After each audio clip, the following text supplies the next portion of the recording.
আগামীকাল মানবতা বিরোধী অপরাধের মামলায় সাবেক প্রধানমন্ত্রী ক্ষমতাচ্যুত হাসিনার মামলার রায় ধার্য করা হয়েছে এবং সেই দিনকে কেন্দ্র করে আজকে কিন্তু আন্তর্জাতিক অপরাধ ট্রাইব্যুনাল প্রাঙ্গণে বিশেষ নিরাপত্তা ব্যবস্থা জারি করা হয়েছে।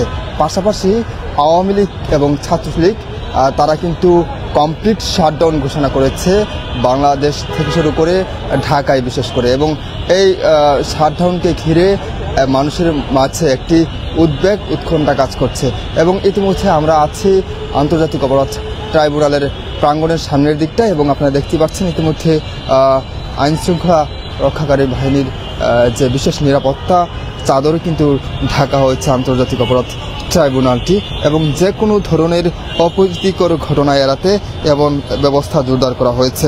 এবং বলে রাখি যে দুদিন ধরেই কিন্তু আওয়ামী লীগ এবং নিষিদ্ধ ঘোষিত ছাত্রলীগ তারা কিন্তু সারা বাংলাদেশে কমপ্লিট শাটডাউন ঘোষণা করেছেন, এবং যদিও আজকে কমপ্লিট শাটডাউন ঘোষণার প্রথম দিন চলছে, কিন্তু প্রথম দিনে তেমন কোনো ধরনের প্রভাব ফেলেনি ঢাকার শহরে। এবং আজকে জুলাই গণঅভ্যুত্থানে সংগঠিত মানবতা বিরোধী অপরাধের মামলায় ক্ষমতাচ্যুত প্রধানমন্ত্রী শেখ হাসিনা সহ ৩ জন আসামির বিরুদ্ধে কিন্তু মামলার যে রায় ঘোষণা করবেন আন্তর্জাতিক অপরাধ ট্রাইব্যুনাল। এই রায়কে বিশেষ করে এই রায়কে কেন্দ্র করে আমরা দেখেছি যে ক্ষমতাচ্যুত যে প্রধানমন্ত্রী তিনি কিন্তু ইতিমধ্যে ভারতে অবস্থান করছেন, এবং তার যে অনুসারীরা আছে অর্থাৎ আওয়ামী লীগ নিষিদ্ধ ঘোষিত ছাত্রলীগ তারাও কিন্তু বিশেষ অবস্থানে সক্রিয় অবস্থান পালন করছে। বলে রাখি যে আজ দুদিন ধরে আজকে এবং আগামীকাল কিন্তু কমপ্লিট শাটডাউন ঘোষণা করেছে, এবং এই শাটডাউনকে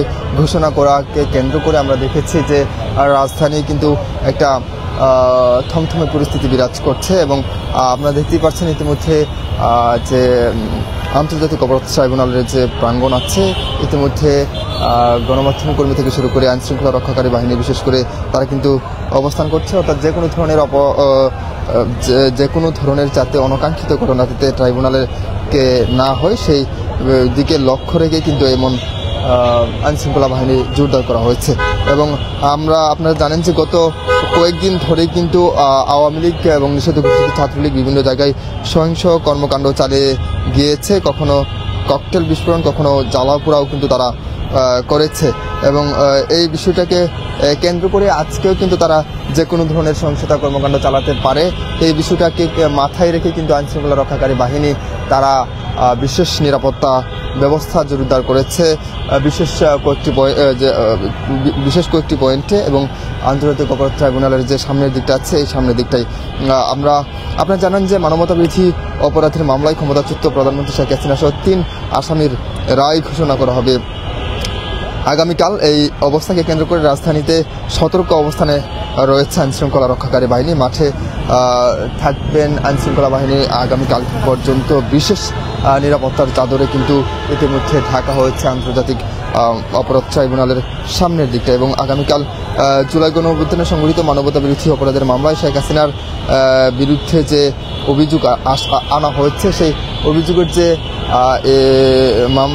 অভিযোগের যে রায় ঘোষণার বাকিটুকু কিন্তু আগামীকাল বাংলাদেশ বিটিভি কিন্তু সম্প্রচার করবে সরাসরি। এবং বলে রাখি যে এই রায়কে কেন্দ্র করে পরিস্থিতি অনলাইনে কিন্তু আওয়ামী লীগ নিষিদ্ধ ঘোষিত ছাত্রলীগ তারা কিন্তু ব্যাপকভাবে সক্রিয় ভূমিকা পালন করছে বিভিন্ন গ্রুপ এবং বিভিন্ন পেজ থেকে। এবং বলে রাখি শনিবার বিকেলের পর থেকে রাজধানীর বিভিন্ন স্থানে কিন্তু তারা ককটেল বিস্ফোরণের করেছে, বিশেষ করে মগবাজারের ইস্কাটন এলাকায় কিন্তু ককটেল ছড়েছে তারা, এছাড়া একজন আহত হয়েছে।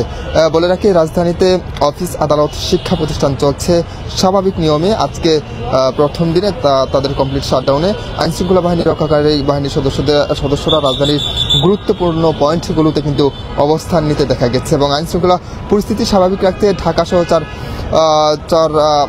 চার জেলায় বর্ডার গার্ড বাংলাদেশ বিজিবি মোতায়েন করা হয়েছে। এবং আপনারা দেখতে পাচ্ছেন ইতিমধ্যে বিজিবির অবস্থান, তারা কিন্তু সক্রিয় অবস্থানে আছেন।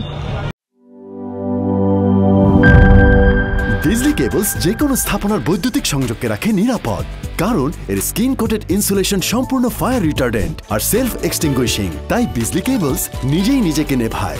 বিজলি কেবল, নিরাপদ আজীবন।